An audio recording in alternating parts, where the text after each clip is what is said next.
Hello, word nerds. So I picked a little bit of a unique sentence for this week. It's from a passage from Cricket Magazine that you're going to be reading with Miss Sisk called Moonlight on Empty Shoes. And let's go ahead and read it. It says, "So that's where the mice had found their supply." And if you look at the end of it, it has an exclamation point. So that can either mean that it is something said with strong emotion, which is exclamatory, or it can be a command that's being yelled. So let's look and see if it's a command. Again, so that's where the mice had found their supply. It's not telling anybody they have to do anything. So this is going to be exclamatory.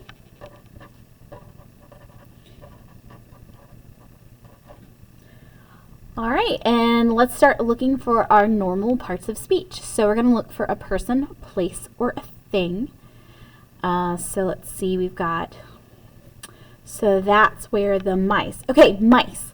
Mice are creatures, so that is going to be a noun. But here's the thing. This is a plural noun because there's more than one mouse, but it's not the typical plural noun because, as you guys know through the year, a lot of times when I'm saying something's a plural noun, because there's more than one, there's an S on the end. This word changes entirely or doesn't follow the normal pattern. So this is actually going to be considered an irregular plural noun, which is actually the topic that's on your slides for this week that you're going to be working on. So they're pretty easy because most of our life we just know these words like child, children. I was going to say moose, moose, geese, and goose. So a lot of them are familiar, but just know that they are still plural nouns. They're just irregular, meaning they don't follow that normal S pattern. Right, had found their supply. All right, supply is a thing. So that is just going to be a traditional noun. All right, let's look back and see if we can find any action. So that's where the mice had found. Found, we know that found is definitely going to be an action verb. But don't forget, a lot of times there are linking and helping verbs right before or right near the noun or near the verb that helps support it. And had found, it supports the verb, so this is also a verb. We won't have to get too deep in whether or not it's helping or linking. Had found their supply. Okay, fun fact, there's actually another one hidden in here somewhere. You might already have spotted it, but let's see. Do we have any describing words? So that's where the mice had found their supply. Kind of, but not exactly. Okay, so I don't know if you guys noticed the word where. Where is describing a location, but it's not really telling you the location itself. So it's not a noun. And it's not a pronoun either because it's not replacing the name for something. So it's kind of like describing something, but it's not describing a noun. So this is actually going to be, where is an adverb. That's the only describing word that we have. So let's look at the remaining ones and see if there's any we can knock out. So that's the, there.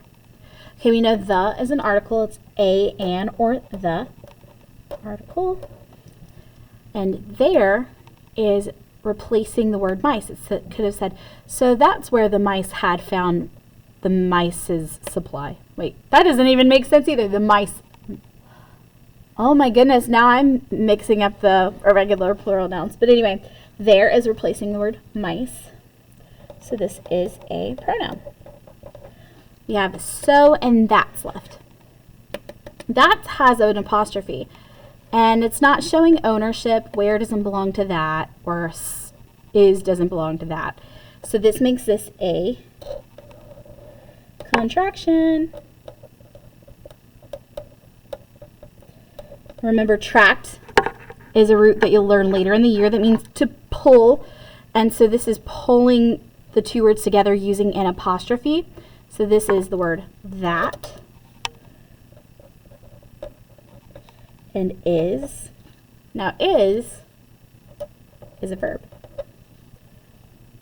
And that in this sentence is being used like a pronoun because it's replacing the word for the actual location that the mice found their supply from. So it's not telling us what it is, it's just saying that.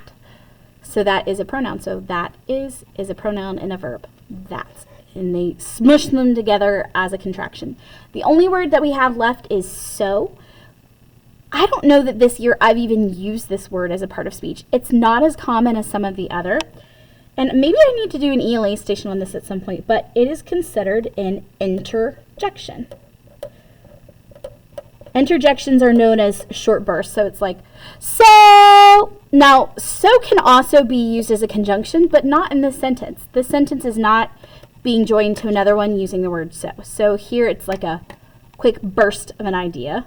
I know that's a little complicated for me to explain, so like I said, maybe we'll find a way to talk about that a little deeper, especially those of you that have been doing parts of speech for 2 years now with me and you're getting a little bored of some of the old stuff. All right, sentence structure. There's nothing that depends on another part of the sentence, especially if I cover up the word so. That's where the mice had found their supply.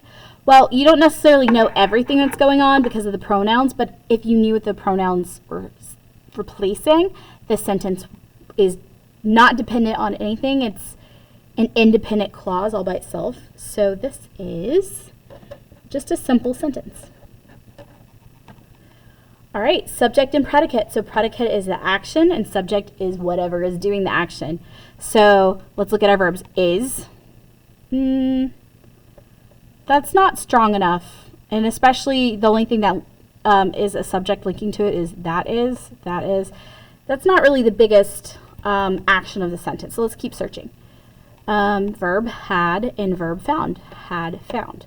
Well, who had found? The mice. So had found is the predicate. And what's doing the subject is mice. Mice had found. All right, thank you guys.